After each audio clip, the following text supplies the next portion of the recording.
نحمده ونستعينه ونستغفره ونؤمن به ونتوكل عليه ونعوذ بالله من شرور أنفسنا ومن سيئات أعمالنا من يهده الله فلا مضل له ومن يضلل فلا هادي له وأشهد أن لا إله إلا الله وحده لا شريك له وأشهد أن محمدا عبده ورسوله أرسله بالحق بشيرا ونذيرا يا أيها الذين آمنوا اتقوا الله حق تقاته ولا تموتن إلا وأنتم مسلمون يا أيها الناس اتقوا ربكم الذي خلقكم من نفس واحدة وخلق منها زوجها وبث منهما رجالا كثيرا ونساء واتقوا الله الذي تساءلون به والأرحام إن الله كان عليكم رقيبا يا أيها الذين آمنوا اتقوا الله وقولوا قولا سديدا يصلح لكم أعمالكم ويغفر لكم ذنوبكم ومن يطع الله ورسوله فقد فاز فوزا عظيما أما بعد فإن خير الحديث كتاب الله وخير الهدي هدي محمد صلى الله عليه وسلم وشر الأمور محدثاتها وكل محدثة بدعة وكل بدعة ضلالة وكل ضلالة في النار۔ محترم سامعین، برادران اسلام اور حاضرین جمعہ، اللہ رب العالمین نے جب سے آدم علیہ السلام کو پیدا کر کے اور تمام فرشتوں کے ذریعے آدم علیہ السلام کو سجدہ کروانے کے بعد زمین پر بھیجا، اسی وقت سے حق و باطل کے کشمکش شروع ہو چکی تھی۔ ابلیس نے آدم علیہ السلام سجدہ کرنے سے جو انکار کر دیا، اللہ رب العالمین نے ابلیس کو دھتکار دیا، تو اس وقت ابلیس نے اللہ تعالیٰ سے چیلنج کیا تھا کہ فَبِعِزَّتِكَ لَأُغْوِيَنَّهُمْ أَجْمَعِينَ فَبِعِزَّتِكَ لَأُغْوِيَنَّهُمْ أَجْمَعِينَ، اے اللہ رب العالمین تیری عزت کی قسم، میں تیری ساری مخلوق کو ضرور بضرور گمراہ کروں گا۔ اس نے اللہ تعالیٰ سے چیلنج کیا تھا اور تاکید سے بھی کہا تھا کہ میں ضرور بضرور مختلف طریقوں سے تیری مخلوق کو چیلنج کروں گا۔ ایک اور مقام پر اللہ نے ذکر فرمایا ثم لآتینہم من بین ایدیہم ومن خلفہم وعن ایمانہم وعن شمائلہم، میں تیری مخلوق کے پاس، تیرے بندوں کے پاس دائیں طرف سے، بائیں طرف سے، آگے سے، پیچھے سے آؤں گا اور آ کر گمراہ کروں گا، رائے حق سے ہٹانے کی پوری کوشش کروں گا۔ پھر اس نے ایک اور بات بھی کہی تھی، کہا الا عبادک منہم المخلصین، اللہ رب العالمین ہاں جو تیرے مخلص بندے ہیں، جو تیرے صحیح العقیدہ بندے ہیں، ان پر میرا بس نہیں چلے گا۔ تو یہ حق و باطل کے کشمکش یہ ازل سے جاری ہے اور ابد تک جاری رہے گی۔ پھر شیطان نے مخلوق انسانی کو جب بھٹکانے کا کام شروع کیا، آدم علیہ السلام کے اولاد میں سے جب اس نے مخلوق کو بھٹکانے کا کام شروع کیا، اس کے بہت سے ذریعے تھے، اس کے بہت سے طریقے تھے۔ سب سے پہلا اس نے دنیا والوں میں، انسانوں میں شرک کو ایجاد کیا۔ پھر اس کے بعد وہ لوگ جو مومن ہیں، جو مشرک ہیں، انہیں دوبارہ شرک طرف مائل کرنے کی پوری کوشش کی، انہیں توحید سے ہٹانے، صحیح اسلام عقیدے سے ہٹانے اور کفر و شرک طرف مائل کرنا چاہا۔ اور جن پر شیطان کا بس چلا، جن کا ایمان کمزور تھا، جو مخلص مومن نہیں تھے، جن کا ایمان کمزور تھا، وہ ہٹ بھی گئے، جنہیں مرتد کہا جاتا ہے۔ پھر اس کے بعد ابلیس کی کچھ کوششیں ایسے بھی رہیں کہ اس نے دنیا میں موجود مسلمانوں کو، وہ مسلمان جو دین حق سے پوری طرح ہٹ تو نہیں سکے، جو کفر کی طرف مائل تو نہیں ہو سکے، جو اسلام چھوڑ تو نہیں سکے، لیکن ان کے اندر کفریہ کام کو، الحاد کے کام کو، بے دین کے کام کو، زندیق کے کام کو، اسلام کی مخالف کاموں کو پرچار کرنے کی، ان میں پھیلانے کی، نشر و اشاعت کی پوری کوشش کی۔ تو محترم سامعین، یہ کفر و باطل کی جنگ، یہ ابلیسی جنگ ہے جو شروع سے چلی آ رہی ہے اور آخر تک رہے گی۔ محترم سامعین، نبی کریم صلی اللہ علیہ وسلم کے دور رسالت میں، 23 سالہ دور رسالت میں دشمنان اسلام نے مختلف طریقوں سے اسلام کو ختم کرنے کی کوششیں کی۔ لا تسمعوا لهذا القرآن والغوا فیہ لعلکم تغلبون، کہا کہ قرآن کریم مت سنا کرو،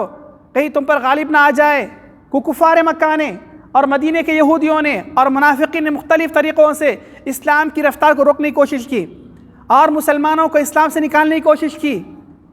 لیکن کامیاب نہیں ہو سکے۔ پھر رسول اللہ کے انتقال کے بعد عہد دور خلافت میں مختلف خلفاء راشدین کے زمانے میں مختلف فتنے سر اٹھائے، جس میں بہت سے لوگ مرتد بھی ہوئے اور اسلام کے نام پر بہت سے لوگوں نے، بہت سے نام لیوا لوگوں نے، اسلام کا نام لیوا لوگوں نے اسلام کے خلاف بہت سے کام کیے۔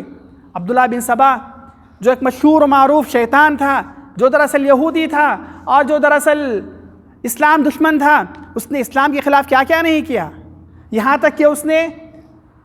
علی بن ابی طالب دور خلافت میں ایک نیا دین ایجاد کیا، علی بن ابی طالب کو الہ کا درجہ دینا چاہا۔ چنانچہ مشہور و معروف محدث امام عامر الشعبی رحمہ اللہ، جن کا انتقال 104 ہجری میں ہوا، انہوں نے فرمایا تھا کہ احذرک الاہواء المضلہ وشرها الرافضہ، کہ اے مالک رحمہ اللہ، میں آپ کو تنبیہ کراتا ہوں گمراہ جماعتوں سے، اور خصوصیت سے سب سے بڑی گمراہ جماعت اور سب سے خطرناک گمراہ جماعت روافض ہیں۔ فإن یہود هذه الامة، یہ روافض اس امت کے یہودی ہیں،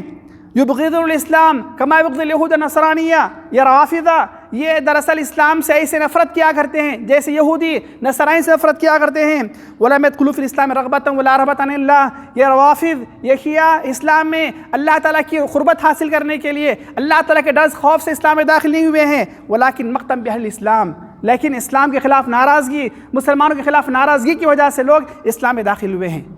تو علی بن ابی طالب نے ان سارے روافض کو، جو لوگ الوہیت کا دعویٰ کیا کرتے تھے، مختلف شہروں میں جو ہے تڑی پار کر دیا، در بدر کر دیا۔ وَنَفَاوْا إِلَىٰ سَابَات، اور عبداللہ بن سبا کو انہوں نے سابات میں علاقے میں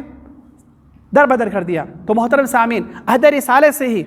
مسلمانوں کے درمیان کچھ ایسی جماعتیں بنانے کی کوشش کی گئی، کچھ ایسے حزبیات بنانے کی کوشش کی گئی جو اسلام مخالف تھی، اسلام کے خلاف کام کرنے والی ہوا کرتی تھیں۔ محترم سامعین، دشمنان اسلام، یہود و نصارہ اور بت پرست، آتش پرست اور اسلام کو چھوڑ کر دنیا میں جتنے ادیان باطلہ ہیں وہ تمام کے تمام اسلام کے خلاف ایک ہیں۔ ان تمام کی کوششیں، ان تمام کا مرکز، ان کی پوری کوششوں کا مرکز یہی ہوا کرتا ہے کہ کیسے اسلام کو بدنام کیا جائے، کیسے مسلمانوں کو اسلام سے نکالا جائے، کیسے مسلمانوں میں سے اسلام کو ختم کیا جائے، کیسے مسلمانوں میں سے اسلام کی حمیت کو، اسلام کی روح کو نکالا جائے، کیسے مسلمانوں کو بے دین بنایا جائے، ان کی پوری کوششیں ہوا کرتی ہیں۔ ہم نے تاریخ میں پڑھا کہ دشمنان اسلام وقتاً فوقتاً سیمینار منعقد کیا کرتے ہیں، کانفرنس منعقد کیا کرتے ہیں کہ آج کے دور میں اسلام کو کیسے ختم کیا جائے، نعوذ باللہ، مسلمانوں کے دل و دماغ سے اسلام کو کیسے نکالا جائے، اسلام کی بیخ کنی کیسے کی جائے، وہ پوری کوششیں کیا کرتے ہیں اور کرتے بھی رہے ہیں اور کر بھی رہے ہیں۔ اللہ رب العالمین نے فرمایا وَلَا يَزَالُونَ يُقَاتِلُونَكُمْ حَتَّىٰ يَرُدُّوكُمْ عَنْ دِينِكُمْ إِنِ اسْتَطَاعُوا، یہ کفار، یہودی، یہ نصرانی، یہ دشمنان اسلام ہمیشہ کوشش کرتے رہیں گے کہ تمہیں دین اسلام سے نکال باہر کریں۔ ایک اور مقام پر اللہ نے فرمایا وَلَن تَرْضَىٰ عَنْكَ الْيَهُودُ وَلَا النَّصَارَىٰ حَتَّىٰ تَتَّبِعَ مِلَّتَهُمْ،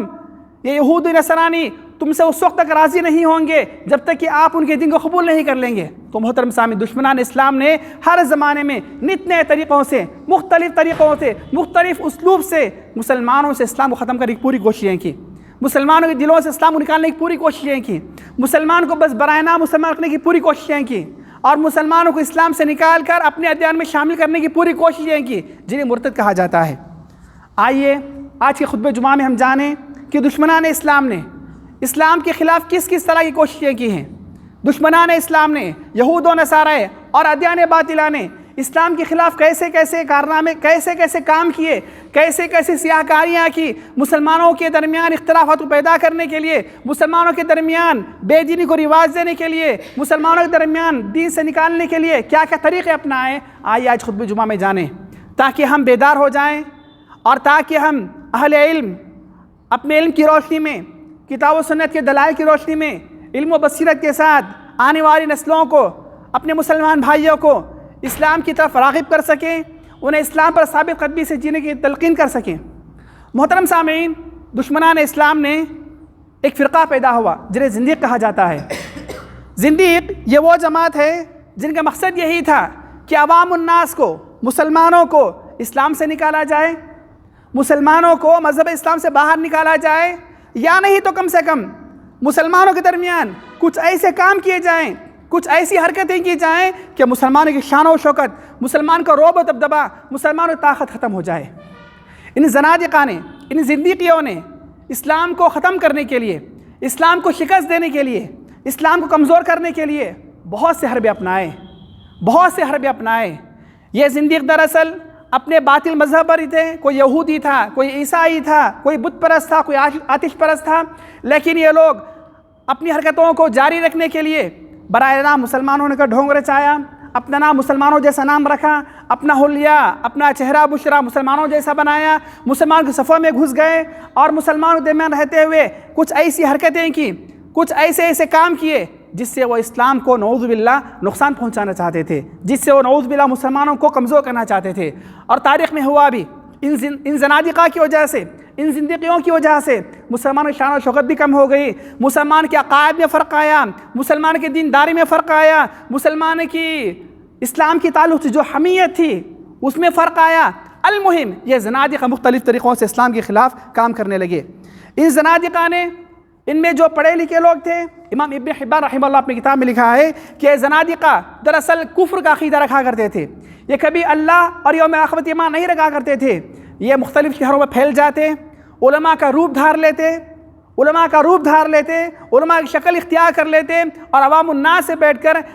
حدیث کو گھڑا کرتے تھے، جس کے ذریعے سے وہ اسلام کے خلاف لوگوں کو متنفر کر سکیں اور اسلام کے نام پر لوگوں کو غلط باتیں سکھا سکیں، اسلام کے نام پر وہ لوگوں میں، مسلمانوں میں غلط عقیدے کو رواج دے سکے۔ تو زنادقہ یہ دشمنان اسلام کے پیدا کردہ یہ سب سے پرانی جماعت تھی۔ زنادقہ یہ زندیق دشمنان اسلام کی طرف سے پیدا کردہ یہ سب سے پہلی جماعت تھی، ایک سب سے بڑی جماعت تھی جس نے مسلمانوں کے خلاف کام کیا، اسلام نقصان پہنچانے کی کوششیں کی، مسلمانوں میں اسلامی روح کو، اسلامی جذبے کو ختم کرنے کی پوری کوششیں کی، اور مختلف خلفاء نے ان کا تعاقب بھی کیا، ہارون رشید نے اور مختلف خلفاء نے انہیں پکڑا، انہیں قتل بھی کروایا۔ تو محترم سامعین، یہ زنادقہ پہلی جماعت تھی جنہیں دشمنان اسلام نے اسلام کے خلاف استعمال کیا تھا۔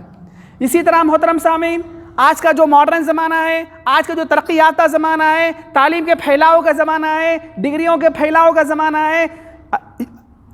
اسکول، یونیورسٹی، کالج، مختلف طرح کے اسلامی دینی تعلیمی اداروں کا زمانہ ہے۔ ایسے زمانے میں کچھ ایسی کوششیں بھی کی گئیں، کچھ ایسے لوگوں کو تیار بھی کیا گیا جنہیں ملحد کہا جاتا ہے۔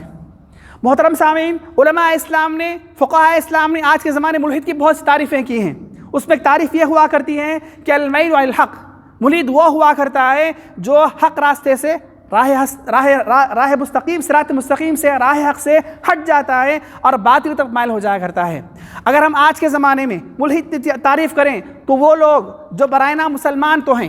مسلم گھرانے سے تعلق رکھا کرتے ہیں، مسلم خاندان سے تعلق رکھا کرتے ہیں، اپنا نام مسلمان تو رکھا کرتے ہیں، لیکن اسلام بیزار ہوا کرتے ہیں، انہیں اسلامی تعلیمات سے بیزاری ہوا کرتی ہے، بلکہ اسلامی تعلیمات پر انہیں شک و شبہ ہوا کرتا ہے، بلکہ وہ مسلمان ہوتے ہوئے، مسلمانوں میں رہتے ہوئے اسلامی تعلیمات کے خلاف بات کیا کرتے ہیں۔ ان ملحدوں نے اپنے اپنے طور پر، یہ ملحد وہ لوگ تھے جنہیں دشمنان اسلام نے پیدا کیا تھا۔ دشمنان اسلام نے اپنی تعلیم کے ذریعے سے، اپنے مکر و فریب کے ذریعے سے، اپنی منصوبہ بندی کے ذریعے سے ملحدوں کو پیدا کیا۔ مختلف میدانوں میں ماہرین فن کو، اعلیٰ دماغ کے لوگوں کو، اونچے دماغ کے لوگوں کو تیار کیا، ان کا تعاقب کیا، انہیں پکڑا، انہیں مختلف لالچ دیے اور ان کے دل و دماغ میں ایسے زہریلے اثرات ڈالے، اسلام کے خلاف ایسا زہر بھرا کہ وہ مسلمان ہوتے ہوئے، مسلمان رہتے ہوئے بھی انہوں نے اسلام کے خلاف کام کیا، اسلامی تعلیمات پر شک و شبہ کا اظہار کیا، اسلام کے حرام کردہ چیزوں کو حلال کرنا چاہا، اسلام کے حلال کردہ چیزوں کو حرام کرنا چاہا، اسلام کا مذاق اڑانا چاہا۔ 1889 ہجری میں مصر میں ایک شخص پیدا ہوا جسے طٰہٰ حسین کہا جاتا ہے۔ ڈاکٹر طٰہٰ حسین نابینا انسان تھا، مصر کا رہنے والا تھا، بہت ہی اعلیٰ دماغ انسان تھا، بہت سے ذہین و چالاک انسان تھا۔ فرانس نے اس شخص کو قبضہ کیا، اس شخص کو اپنے اثر لے لیا اور اس کی ایسی تربیت کی اور اس کو ایسے منہج پر چلایا اور اس کے دماغ کو ایسے راستے پر چلایا کہ وہ بڑا ہونے کے بعد جب وہ مشہور ہونے لگا تو اسلام کے خلاف اس نے کام کیے، اسلامی تعلیمات کے خلاف اس نے بیانات دیے، اسلامی عقیدے کے خلاف اسے بیانات دیے اور اس نے اسلامی تہذیب کو للکارا، اس نے اسلامی تہذیب کو خراب تہذیب قرار دیا اور اس شخص نے، اس طٰہٰ حسین نے، اس نابینا طٰہٰ حسین نے غیر اسلامی تہذیب کو، مغربی تہذیب کو، فرانس کی تہذیب کو ایک انسان کے لیے، اس کی سعادت، اس کی بھلائی کے لیے واجب قرار دیا۔ طٰہٰ حسین کہا کرتا تھا اگر کوئی انسان چاہتا ہے کہ دنیا میں سکون کی زندگی گزارے، سعادت کی زندگی گزارے، اچھی زندگی گزارے، تو اس کے لیے ضروری ہے کہ وہ اسلامی تہذیب کو چھوڑ دے اور مغربی تہذیب کو اپنا لے۔ نعوذ باللہ۔ تو دشمنان اسلام نے ایسے ملحدوں کو اپنایا۔ تو تاریخ اسلام میں کچھ ایسے لوگ بھی آئے جو بڑے ذہین تھے، چالاک تھے، مسلمان تھے، مسلم گھرانے سے تعلق رکھا کرتے تھے، لیکن انہوں نے اسلام کے خلاف کام کیا۔ تو محترم سامعین، دشمنان اسلام کا ایک ہتھ کنڈہ یہ بھی تھا۔ پھر محترم سامعین، دشمنان اسلام نے ایک اور چال اپنائی۔ دشمنان اسلام نے مسلمانوں کو کمزور کرنے کے لیے، اسلام کو نقصان پہنچانے کے لیے جہاں پر کئی چالیں چلی، ایک چال یہ بھی تھی کہ انہوں نے مسلمانوں کے اخلاق کو خراب کرنا چاہا، مسلمانوں کی تہذیب کو انہوں نے گندا کرنا چاہا۔ اسلامی تہذیب جو پوری دنیا میں سب سے اچھا اثر رکھنے والی، سب سے اچھے اثرات رکھنے والی تہذیب ہوا کرتی ہے، یہ وہ تہذیب ہے، اسلامی تہذیب وہ تہذیب ہے جو فطرت پر مبنی تہذیب ہے۔ اسلامی تہذیب وہ تہذیب ہے جو انسان کو اس کی دنیا، اس کی آخرت کی فلاح کی ضمانت دینے والی ہے۔ اسلامی تہذیب یہ وہ تہذیب ہے جو فطرت کے عین موافق ہے، جس کے اندر دنیا بھی اچھی بنتی ہے، آخرت بھی اچھی رہا کرتی ہے، انسان کا دین و دنیا ساری چیزیں اچھی رہا کرتی ہیں۔ اور مغربی تہذیب یہ وہ تہذیب ہوا کرتی ہے جو اسلام فطرت کے خلاف ہے، انسانی فطرت کے خلاف ہے، جو محرمات پر مبنی ہوا کرتی ہے۔ غیر اسلامی تہذیب، مغربی تہذیب وہ اسلام دشمن ہوا کرتی ہے۔ مغربی تہذیب سے انسان فطرت سے ہٹ جاتا ہے، مغربی تہذیب کی وجہ سے انسان دنیا آخرت کی تمام طرح کی فلاح بہبود سے محروم ہو جایا کرتا ہے۔ تو دشمنان اسلام نے دیکھا کہ مسلمان وہ اسلامی تہذیب پر چلنے والے ہیں، مسلمان وہ اسلامی تہذیب کو اپنانے والے ہیں، تو انہوں نے مسلمانوں میں غیر اسلامی تہذیب کا رواج دینا شروع کیا، مغربی تہذیب کو فروغ دینا شروع کیا، اور مسلمانوں میں مختلف پروگراموں کے ذریعے سے، مختلف برامج کے ذریعے سے، مختلف طریقوں سے مغربی تہذیب کو رواج دینا اور اسلامی تہذیب کو ختم کرنا چاہا۔ اور آج ہم دیکھ رہے ہیں کہ دنیا کے مختلف ممالک، بلکہ مختلف مسلم ممالک، بلکہ دنیا کے مسلمانوں کی بہت بڑی تعداد اسلامی تہذیب سے دور ہے، اسلامی تمدن سے دور ہے، اسلامی کلچر سے دور ہے، اور مغربی تہذیب کی دل دادا ہے، مغربی تہذیب کی دل دادا ہے۔ لباس میں، رہن سہن میں، بول چال میں، طرز زندگی میں، آداب زندگی میں وہ مغربی تہذیب کو اپنانا فخر سمجھا کرتی ہے، اور اسلامی تہذیب کے قریب جانے سے وہ ڈرا کرتی ہے، دور رہا کرتی ہے۔ یہ دشمنان اسلام کی چال تھی۔ تو محترم سامعین، دشمنان اسلام نے اسلام نقصان پہنچانے کے لیے مختلف کوششیں کی۔ پھر محترم سامعین، دشمنان اسلام نے، یہود و نصارہ نے اسلام کو ختم کرنے کے لیے، مسلمانوں کی طاقت ختم کرنے کے لیے جہاں بہت سی کوششیں کی، اس میں ایک بہت بڑی کوشش تھی جنہیں صلیبی وار کہا جاتا ہے، صلیبی جنگیں کہا جاتا ہے، جسے کروسیڈ وار کہا جاتا ہے، جو تقریباً 11ویں صدی میلادی میں شروع ہو کر تقریباً 13ویں صدی میلادی تک چلی۔ 300 سال یہ صلیبی جنگیں چلی۔ عیسائیوں نے یہودیوں کو ساتھ لے کر، اور دنیا کے بڑے بڑے عیسائی اور یہود و نصارہ کے ممالک نے دنیا کی مختلف طاقتوں کو لے کر شرق اوسط یعنی مسلم ممالک کا رخ کیا، وہاں پر بہت سی جنگیں کی۔ ان کا مقصد یہی تھا کہ مسلمان دنیا سے اسلام کو ختم کیا جائے، مسلمانوں کو ختم کیا جائے، مسلمانوں کو کمزور کیا جائے، اور مسلمانوں میں اسلامی تہذیب کو ختم کیا جائے، مسلمانوں کو غلام بنایا جائے، مسلمان عورتوں کو باندی بنا لیا جائے، مسلمانوں کی ساری دولت پر قبضہ کیا جائے۔ اور اسی کا نتیجہ یہ ہوا کہ بہت سے مسلم ممالک یہود و نصارہ کے ہاتھوں میں چلے گئے، بہت سے مسلم ممالک مسلمانوں کے ہاتھوں سے نکل گئے، اور اسی صلیبی جنگوں کا نتیجہ یہ ہوا کہ دشمنان اسلام کی چالوں کی وجہ سے بہت سے مسلمان وہ دین سے دور بھی ہو گئے۔ اور اسی صلیبی جنگوں کا نتیجہ یہ ہوا کہ آج تقریباً 80 سال پہلے بیت المقدس بھی مسلمانوں کے ہاتھوں سے چلا گیا، اور ایک یہودی طاقت وہاں پر آ کر قابض ہو گئی۔ تو محترم سامعین، ان صلیبی جنگوں نے اسلام کا نقصان، مسلمانوں کا بہت نقصان کیا، جانی نقصان، مالی نقصان، علمی نقصان، بہت سے علماء قتل کیے گئے، بہت سے اچھے مالدار مسلمان قتل کیے گئے، مسلمانوں کی بڑی بڑی دولتوں پر قبضہ کر لیا گیا، مسلمانوں کے بڑے بڑے ممالک کو چھین لیا گیا،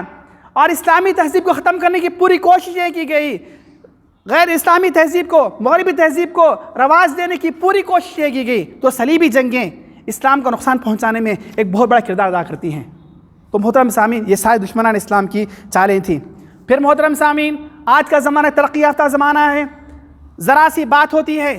ذرا سا بھی کہیں پر کوئی کام ہوتا ہے تو جہاں دنیا کی مختلف طاقتیں آ جاتی ہیں، وہیں پر ایک تنظیم ہوا کر جسے حقوق انسانی تنظیم کہا جاتا ہے۔ اس حقوق انسانی تنظیم نے، جو دراصل یہود و نصارہ کی بنائی ہوئی تنظیم ہے، جو دراصل دشمنان اسلام کی بنائی ہوئی تنظیم ہے، اس حقوق انسان نامی تنظیم نے حقوق انسان کے نام پر، انسانی حقوق کے نام پر اسلام کی بہت سی تعلیمات کا کھلم کھلا مخالفت کی، اسلامی احکام کی کھلم کھلا مخالفت کی، اور مسلم ممالک پر، مسلم ممالک کے ذمہ داروں پر، مسلم ممالک کے حکمرانوں پر اس بات پر زور ڈالا، اس بات کا دباؤ ڈالا کہ وہ اپنے مسلم ممالک میں اسلام کی فلاں تعلیمات کو ختم کر دیں، فلاں اسلامی سزاؤں کو ختم کر دیا جائے۔ تو حقوق انسانی تنظیم نے، جو دراصل دشمنان اسلام کا ایک چھپا ہوا ہتھ کنڈا تھا، دشمنان اسلام کا ایک چھپا ہوا چھرا تھا، اس چھرے کے ذریعے سے انہوں نے اسلامی تہذیب کو ختم کرنے کی پوری کوششیں کی۔ اگر کوئی داعی، اگر کوئی مسلمان، دیندار مسلمان اگر اسلامی قانون کے نفاذ کا حکم دیتا ہے، اسلامی قانون کے نفاذ کی بات کرتا ہے، تو حقوق انسان کی تنظیمیں فوراً جو ہے واویلا مچاتی ہیں کہ یہ انسانی حقوق کے خلاف ہے، یہ انسانی حقوق کے خلاف ہے۔ تو محترم سامعین، دشمنان اسلام کا ایک مشہور نعرہ تھا، وہ کہا کرتے تھے اذبحوا الاسلام بسکین الاسلام، اذبحوا الاسلام بسکین الاسلام، اسلام کو اسلامی کے چھرے سے ذبح کرو، اسلام کو اسلامی کے چھرے سے ذبح کر دیا کرو۔ تو ان ظالموں نے حقوق انسانی کی آڑ میں بہت سے اسلامی تعلیمات ختم کرنے کی پوری کوششیں کی، اور حقوق انسانی کے نام پر غیر اسلامی چیزوں کو، غیر اسلامی تہذیب کو مسلمانوں پر لادنے کی پوری کوششیں کی۔ دشمنان اسلام کا ایک بہت بڑا حربہ رہا ہے۔ محترم سامعین، دشمنان اسلام جہاں مختلف حربے تھے، ان میں ایک حربہ یہ بھی تھا کہ آزادی کے نام پر انہوں نے اسلام کو بہت نقصان پہنچایا۔ آزادی کے نام پر انہوں نے مسلمانوں سے اسلامی روح کو ختم کرنے کی کوشش کی، اسلامی حمیت کو ختم کرنے کی کوشش کی، اور انسانوں کو، مسلمانوں کو اسلام پر عمل کرنے سے روکا۔ اسی لیے ہم دیکھتے ہیں کہ آج بھی بہت سے مسلمان، بہت سے تعلیم یافتہ مسلمان اسلام سے کوس دور رہا کرتے ہیں، حلال و حرام کی پابندی نہیں کیا کرتے ہیں۔ جب اسے کہا جاتا ہے کہ ادخلوا فی السلم کافہ، آپ مسلمان ہیں، آپ کلمہ گو ہیں، اسلام میں پورے داخل ہو جائیے، اسلامی تعلیمات پر عمل کیجئے، حلال کو حلال سمجھیے، حرام کو حرام سمجھیے، حلال کو اپنائیے، حرام سے دور رہ جائیے، تو ایسے ظالم انسان، ایسے وہ لوگ یا ایسے وہ مسلمان جن کے دماغ کو دشمنان اسلام نے اپنے زہر سے بھر دیا، وہ کہا کرتے ہیں کہ آزادی انسان، یہ انسان کی آزادی ہے، انسان آزاد ہے، انسان آزاد ماں باپ کے پیٹ سے پیدا ہوا ہے، انسان آزاد ہے، انسان چاہے جو چاہے کرے، دنیا میں آئے تو انسان اپنی مرضی سے جیے۔ تو آزادی کے نام پر دشمنان اسلام کی طرف سے جو آزادی کا نعرہ دیا گیا، اس آزادی کے نعرے نے بھی اسلام کو نقصان پہنچانے میں، مسلمانوں کو نقصان پہنچانے میں، مسلمانوں کو اسلام سے دور کرنے میں، اسلامی تعلیمات پر چلنے سے روکنے میں، اس آزادی کے نعرے نے بہت بڑا نقصان پہنچایا ہے۔ جیسا کہ ہم تاریخ میں پڑھتے آ رہے ہیں، اور آج بھی ہم دیکھتے ہیں کہ کسی بھی تنظیم کی طرف سے، کسی بھی جماعت کی طرف سے جب اسلام پر عمل کرنے کی بات ہوا کرتی ہے، اسلامی تعلیمات کی نفاذ کی بات ہوا کرتی ہے، تو سب سے پہلے حقوق انسانی اور آزادی کے نام پر جو تنظیمیں چل رہی تھیں وہ واویلا مچاتی ہیں۔ تو محترم سامعین، یہ آزادی، اس نے اسلام بہت بڑا نقصان پہنچایا ہے۔ پھر محترم سامعین، دشمنان اسلام نے جہاں اسلام کو روکنے کے لیے، اسلام کو نقصان پہنچانے کے لیے بہت سے کام ایجاد کیے، وہیں پر ایک مشہور جماعت انہوں نے پیدا کیا جنہیں روافض کہا جاتا ہے۔ شیعہ، روافض، ان کا وجود ہی اسلام دشمنی پر تھا۔ شیعہ روافض، ان کا وجود ہی اسلام دشمنی تھا۔ شیعہ روافض نے اسلام کو اتنا نقصان پہنچایا ہے جتنا کہ خود یہود و نصارہ نے پہنچایا۔ شیعہ روافض نے اسلام کا اتنا نقصان پہنچایا ہے جتنا نقصان کے صلیبی جنگوں میں یہود و نصارہ بذات خود مسلمان نہیں پہنچایا ہے۔ سلف میں سے کسی نے ایک بہت بڑا جملہ کہا تھا، بڑی پتے کی بات کہی تھی کہ الشیعۃ شجرۃ خبیثۃ غرستھا ید یہودیہ فی ارض مجوسیہ۔ شیعہ یہ ایسا خبیث درخت ہے، شیعہ ایک ایسا خبیث درخت ہے جسے مجوسی ہاتھوں نے، یہودی ہاتھوں نے مجوسی سرزمین میں اگایا ہے۔ الشیعۃ شجرۃ خبیثہ غرستھا ید یہودیہ فی ارض مجوسیہ۔ تو محترم سامعین، شیعہ یہ وہ جماعت ہیں جس کے پورے عقائد کفر پر مبنی ہیں، جن کی پوری تعلیمات کفر پر مبنی ہے، جن کا پورا طرز زندگی غیر اسلامی تہذیب ہے، اور اس شیعیت کو پروان چڑھانے میں یہود و نصارہ کا پورا ہاتھ ہے۔ اور آج بھی ہم دیکھتے ہیں کہ اس شیعیت کو پروان چڑھانے میں، اس کی تائید کرنے میں، اس کی حمایت کرنے میں دشمنان اسلام آگے رہا کرتے ہیں، دشمنان اسلام آگے رہا کرتے ہیں۔ وہیں پر اسلامی تعلیمات کو فروغ دینے میں مسلم ممالک پر، اہل السنہ والجماعہ ممالک پر بہت سی پابندیاں عائد کی جاتی ہیں۔ تو محترم سامعین، شیعہ روافض اس گمراہ جماعت نے اسلام کا بہت نقصان پہنچایا، اسلام کا بہت نقصان پہنچایا۔ اور یاد رکھیے، اس شیعہ جماعت نے، ان کی پوری تاریخ پڑھ لیں، کبھی انہوں نے کسی یہودی کو قتل نہیں کیا، کبھی کسی عیسائی کو قتل نہیں کیا، کبھی کسی غیر مسلم کو قتل نہیں کیا۔ ان کی پوری طاقتیں، ان کی پوری کوششیں، ان کی پوری قابلیت اور صلاحیتیں اسلام اور مسلمانوں اور اہل السنہ والجماعت ختم کرنے پر لگا رہتی ہیں۔ انہوں نے پوری کوششیں، پوری صلاحیتیں اسلام اہل السنہ والجماعہ ان کے علماء کو ختم کرنے میں لگا دی ہیں، کبھی انہوں نے کسی غیر مسلم کو قتل نہیں کیا ہے، یہ ان کی تاریخ ہے۔ تو محترم سامعین، دشمنان اسلام نے اسلام کی آڑ میں، حب آل بیت میں، آل بیت کی محبت میں شیعیت کو جو پروان چڑھایا، اس کی وجہ سے اسلام کا بہت نقصان ہوا اور مسلمانوں کا بہت نقصان ہوا۔ محترم سامعین، تقریباً آج سے 300-400 سال پہلے دشمنان اسلام نے اسلام کو نقصان پہنچانے کے لیے، مسلمانوں کو کمزور کرنے کے لیے ایک اور پینترا پھینکا، وہ تھا استشراق اور المستشرقین۔ مستشرقین یہ وہ لوگ تھے جو مختلف باطل مذاہب کے ماننے والے تھے اور اپنے اپنے مذہب کے تعلق سے وہ بہت زیادہ گہری معلومات رکھنے والے ہوا کرتے تھے، اعلیٰ تعلیم یافتہ اونچے دماغ کے لوگ ہوا کرتے تھے۔ دشمنان اسلام نے انہیں اسلامی تعلیمات کو سیکھنے پر ابھارا اور کہا کہ یہ لوگ اسلامی تعلیمات کو سیکھیں، الشرق الاوسط جائیں، مشرق وسطیٰ جائیں، مشرق وسطیٰ کے علوم سیکھیں اور سیکھنے کے بعد اس میں سے غلطیاں نکال کر دنیا میں پھیلائیں تاکہ لوگ اسلام لانے سے رک جائیں، یا تاکہ اسلام بدنام ہو جائے، یا تک مسلمان بدنام ہو جائیں۔ محترم سامعین، مستشرقین ایک بہت بڑا فتنہ تھا آج کے زمانے میں، جس کی وجہ سے اسلام کو بہت نقصان پہنچا، مسلمانوں کو بہت نقصان پہنچا۔ یہ مستشرقین جو اپنے اپنے ملک کے، اپنے اپنے مذہب کے اعلیٰ دماغ کے لوگ ہوا کرتے تھے، اعلیٰ تعلیم یافتہ لوگ ہوا کرتے تھے، انہوں نے اسلام کو نقصان پہنچانے کی نیت سے مشرقی علوم کو سیکھا، اسلام کو سیکھا، قرآن و حدیث کو سیکھا، مختلف اسلامی علوم و فنون میں مہارت حاصل کی، تخصص کیا، اور اس کے بعد اپنی غلط معلومات کی بنیاد پر، عصبیت کی بنیاد پر، تنگ نظری کی بنیاد پر، جہالت اور دشمنی کی بنیاد پر اسلام کے خلاف الزامات کسنے لگے، اسلام کے خلاف طعن و تشریح کرنے لگے، قرآن پر عیب لگائے، احادیث رسول پر عیب لگائے، سیرت رسول پر عیب لگائے، اسلامی تعلیمات حلال و حرام پر عیب لگائے، اسلامی ہدایت پر عیب لگائے۔ نتیجہ یہ ہوا کہ بہت سے مسلمان شک میں پڑ گئے، بہت سے کمزور مسلمان شکوک میں مبتلا ہو گئے اور اسلام سے وہ متنفر بھی ہونے لگے، دور بھی ہونے لگے، اور تاریخ میں ہم نے یہ بھی پڑھا ہے کہ مستشرقین کی وجہ سے بہت سے مسلمان وہ مرتد بھی ہو گئے۔ تو محترم سامعین، دشمنان اسلام کا ایک بہت بڑا پینترا تھا جو انہوں نے استشراق کے نام پر مسلمانوں کے خلاف پیش کیا تھا۔ محترم سامعین، دشمنان اسلام کا ایک بہت بڑا ہتھ کنڈا یہ بھی تھا کہ اسلام کو کمزور کرنے کے لیے، مسلمانوں کو کمزور کرنے کے لیے، مسلمانوں میں اتحاد و اتفاق کو ختم کر دیا جائے، مسلمانوں میں لڑائی جھگڑے کو پیدا کیا جائے۔ ان کا ایک مشہور قول تھا، فرق تسد، ڈیوائڈ اینڈ رول، پھوٹ ڈالو اور حکومت کرو۔ اور ہم نے تاریخ میں پڑھا ہے، تاریخ گواہ ہے کہ دشمنان اسلام اپنے اپنے ممالک پہ بیٹھ کر اپنے جاسوسوں کے ذریعے سے، اپنے کارندوں کے ذریعے سے مسلمانوں کے درمیان پھوٹ پھیلایا کرتے تھے، عدم اتفاق پھیلایا کرتے تھے، نفاق پھیلایا کرتے تھے۔ نتیجہ یہ ہوتا کہ مسلمان آپس میں لڑ بیٹھتے، آپس میں اختلاف کر بیٹھتے، مسلمانوں کی شان و شوکت کم جایا کرتی تھی اور دشمن میدان مار لیا کرتا تھا، دشمن میدان مار لیا کرتا تھا۔ تو پھوٹ ڈالو اور حکومت کرو، یہ دشمنان اسلام کا ایک مشہور ہتھیار تھا جس سے وہ اسلام کو نقصان پہنچانا چاہتے تھے۔ پھر محترم سامعین، ہم نے یہ بھی دیکھا ہے تاریخ اسلام میں دشمنان اسلام نے اسلام کو کمزور کرنے کے لیے ایک اور ہتھ کنڈا اپنایا، وہ تھا استعماری طاقتیں۔ استعماری طاقتیں کہا جاتا ہے کہ آج سے 400 سال پہلے دنیا کے بڑے بڑے طاقتور ممالک نے بہت سے ممالک پر قبضہ کرنا چاہا اور قبضہ کیا بھی اور وہاں پر حکومت بھی کرنے لگے۔ برطانیہ، فرانس، اٹالی، جرمن، یہ بڑے بڑے ممالک تھے جنہوں نے دنیا کے بہت سے ممالک پر قبضہ کیا، اور خود ہمارے ملک ہندوستان پر برطانیہ نے 200 سال حکومت کی، جنہیں استعماری طاقتیں کہا جاتا ہے۔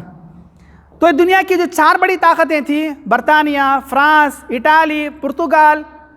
اور دوسرے ممالک، انہوں نے بہت سے ممالک پر قبضہ کیا اور بہت سے مسلم ممالک پر بھی انہوں نے قبضہ کیا، عرب ممالک پر بھی انہوں نے قبضہ کیا،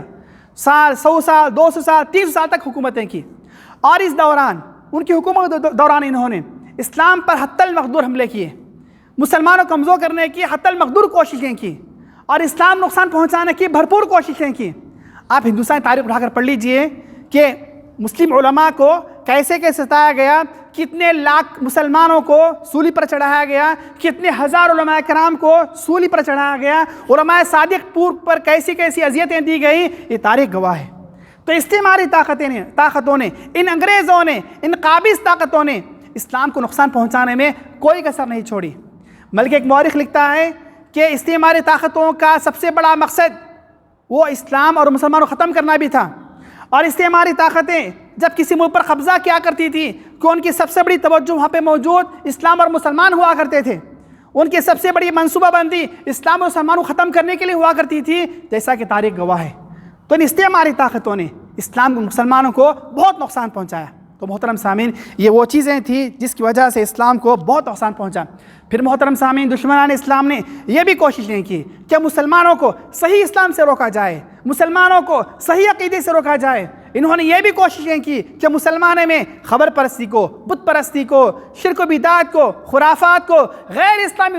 رسوم و رواج کو پروان چڑھایا جائے، تاکہ مسلمان وہ حقیقی مسلمان نہ رہے، تاکہ مسلمان وہ صحیح مسلمان نہ رہے۔ اسی لیے ہم دیکھتے ہیں کہ جہاں جہاں قبر پرستی ہوا کرتی ہے، جہاں جہاں مزار پرستی ہوا کرتی ہے، جہاں جہاں شرک و بدعت و خرافات کا ڈیرا ہوا کرتا ہے، وہاں دشمنان اسلام ان کی تائید بھی ہوا کرتی ہے، وہاں کے مسلمان دشمنان اسلام کی تائید بھی ہوا کرتی ہے۔ اور جہاں جہاں صحیح العقیدہ مسلمان ہوا کرتے ہیں، جہاں پر صحیح اسلامی عقیدے والے لوگ ہوا کرتے ہیں، ان پر دشمنان اسلام کی طرف سے تنگیاں بھی ہوا کرتی ہیں۔ تو محترم سامعین، ہمارا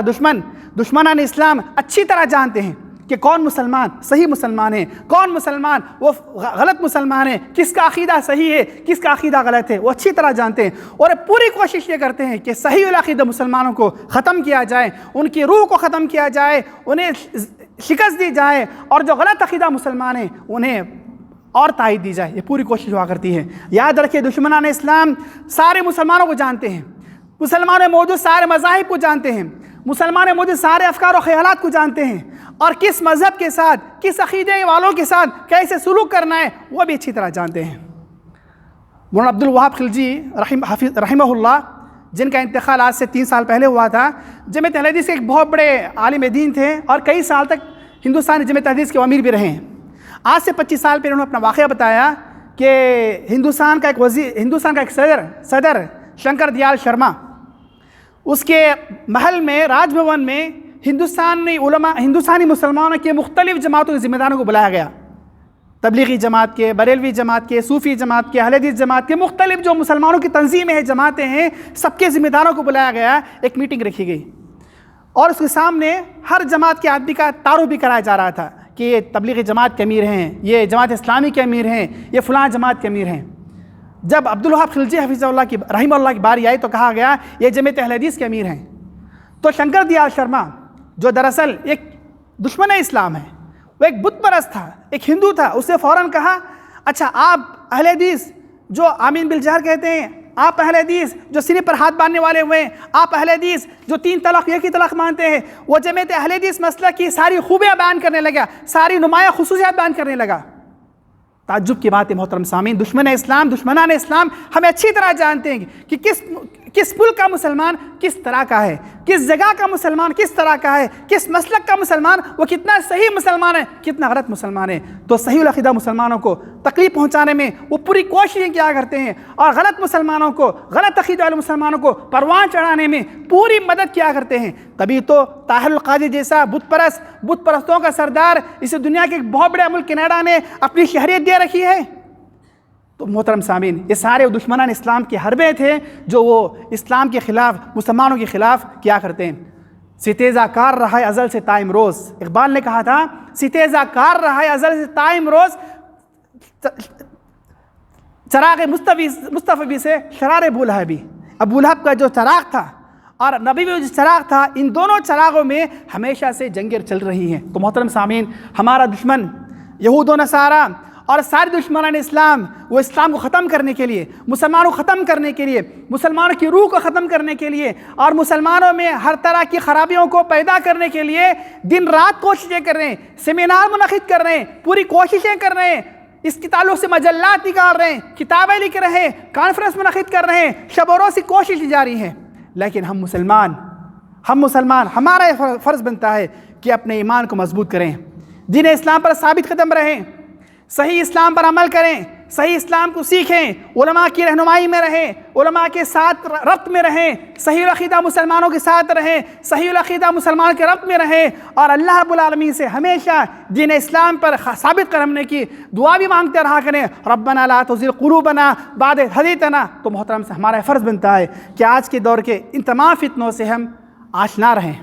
ان تمام فتنوں کے تعلق سے ہم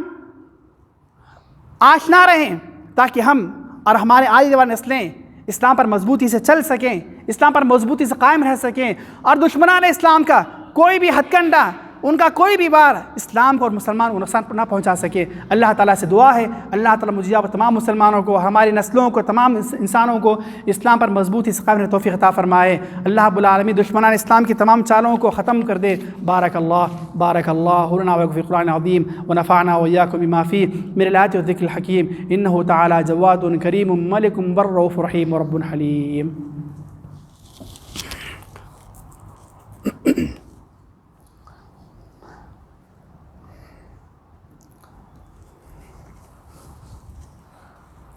الحمد لله على إحسانه والشكر له على توفيقه وامتنانه، وأشهد أن لا إله إلا الله وحده لا شريك له تعظيما لشأنه، وأشهد أن محمدا عبده ورسوله الداعي إلى رضوانه صلى الله عليه وعلى آله وصحبه وإخوانه وسلم تسليما كثيرا. ما بعد، أعوذ بالله من الشيطان الرجيم. إن الله وملائكته يصلون على النبي يا أيها الذين آمنوا صلوا عليه وسلموا تسليما. وقال النبي صلى الله عليه وسلم من صلى عليه صلاة واحدة صلى الله عليه بها عشرا. اللهم صل على محمد وعلى آل محمد كما صليت على إبراهيم وعلى آل إبراهيم إنك حميد مجيد. وبارك اللهم على محمد وعلى آل محمد كما باركت على إبراهيم وعلى آل إبراهيم إنك حميد مجيد. اللهم أعز الإسلام والمسلمين وأذل الشرك والمشركين ودمر أعداء الدين. اللهم انصر من نصر دين محمد صلى الله عليه وسلم اجعلنا منهم، واخذل من خذل دين محمد صلى الله عليه وسلم لا تجعلنا منهم. عباد الله رحمني ورحمكم الله، أوصيكم ونفسي بتقوى الله. إن الله يأمر بالعدل والإحسان وإيتاء ذي القربى وينهى عن الفحشاء والمنكر والبغي يعظكم لعلكم تذكرون. واذكروا الله يذكركم وادعوه يستجب لكم ولذكر الله أكبر والله يعلم ما تصنعون.